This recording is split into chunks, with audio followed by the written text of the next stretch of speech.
নমস্কার বন্ধুরা, দিতির রান্নাঘর উইথ ব্লগ চ্যানেলে আপনাদের প্রত্যেককে স্বাগত। দেখুন, আজকে নিয়ে চলে এসেছি ভীষণ ঝটপট সহজ প্রন রাইস। এটা খেতেও যেমন সুস্বাদু, রান্নাটাও ঠিক ততটাই সুন্দর, ততটাই সহজ। তো আজকের এই প্রন রাইসটা আমি কিভাবে করলাম চলুন দেখে নিন। তো দেখুন বন্ধুরা, আজকের এই প্রন রাইসটা করার জন্যে প্রথমেই গ্যাসে কড়াই বসিয়ে দিয়েছি।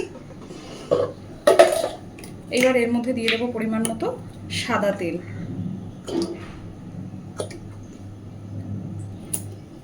আমি পুরোটা সাদা তেলে করব না, কিছুটা এর মধ্যে বাটারও অ্যাড করব।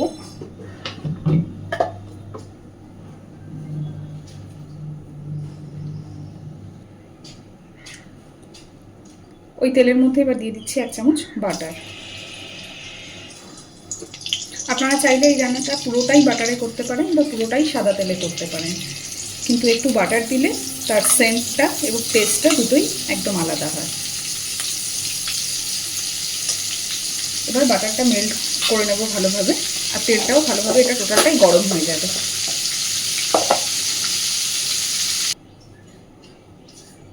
তেল খুব সুন্দর করে গরম করে নিয়েছি, তেল আর বাটারটা। এইবার এর মধ্যে আমি অল্প 2-3 কোয়া রসুন থেতো করে নিয়েছি, সেই থেতো করা রসুনটা দিয়ে দিচ্ছি। এই প্রন রাইসের রেসিপিটাতে অবশ্যই এই পর্যায়টাতে এই রসুন থেতো, বাটারের মধ্যে থেতো করা রসুনটা ব্যবহার করবেন। এবার দিয়ে দিচ্ছি বেশ খানিকটা পেঁয়াজ আর কাঁচা লঙ্কা একসাথে কুচি করা।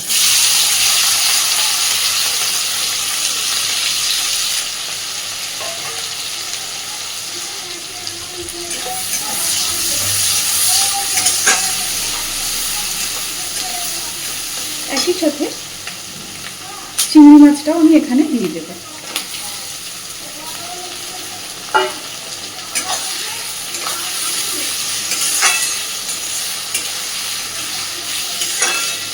এর থেকে সহজভাবে প্রন রাইস হয় বলে আমার জানা নেই, কিন্তু এইভাবে অবশ্যই বাড়িতে একবার বানিয়ে দেখবেন। এই প্রন রাইসের স্বাদ কিন্তু অসাধারণ। আজকের এই প্রন রাইসটা আমি ঘরোয়া চাল দিয়েই করছি, আপনারা চাইলে যে কোনো রকম চাল দিয়েই করতে পারেন। কিন্তু ঝট করে যেদিন বাড়িতে হাতে সময় কম থাকে বা রান্না করতে ইচ্ছে করে না, সেই দিন কিন্তু ফ্রিজে যদি একটু চিংড়ি মাছ থাকে তো ঘরোয়া চাল দিয়ে ঝটপট এইভাবে প্রন রাইসটা বানিয়ে নিতেই পারেন। এই পর্যায়েতেই আমি দিয়ে দেবো পরিমাণ মতো লবণ।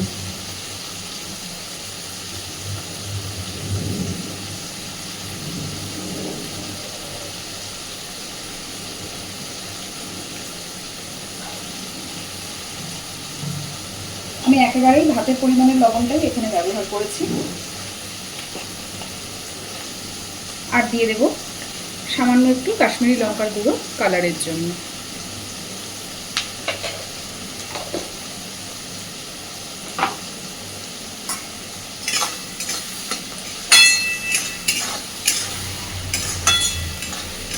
এতটাই ঝটপট হয়ে যায় আর খেতেও এতটাই সুন্দর হয় যে বাড়িতে ট্রাই না করলে বিশ্বাসই করতে পারবেন না যে এত সহজে এত সুন্দরভাবে একটা প্রন রাইসের রেসিপিও হয়ে যায়।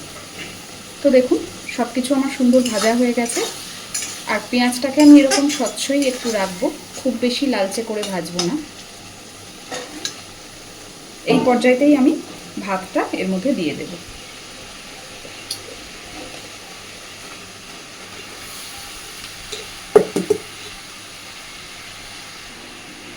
আর দেব সামান্য একটু গরম মশলার গুঁড়ো।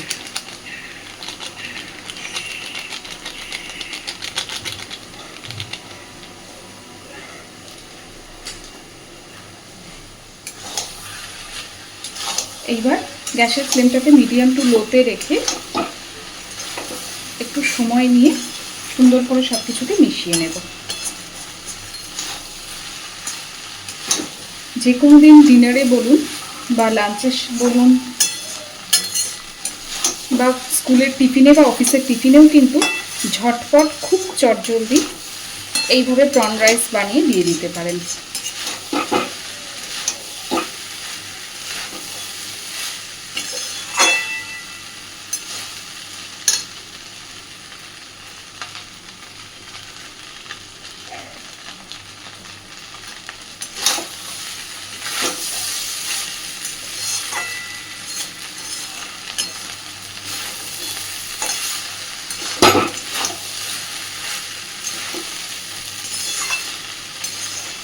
সুন্দরভাবে মিশিয়ে নিয়েছি সব কিছুকে।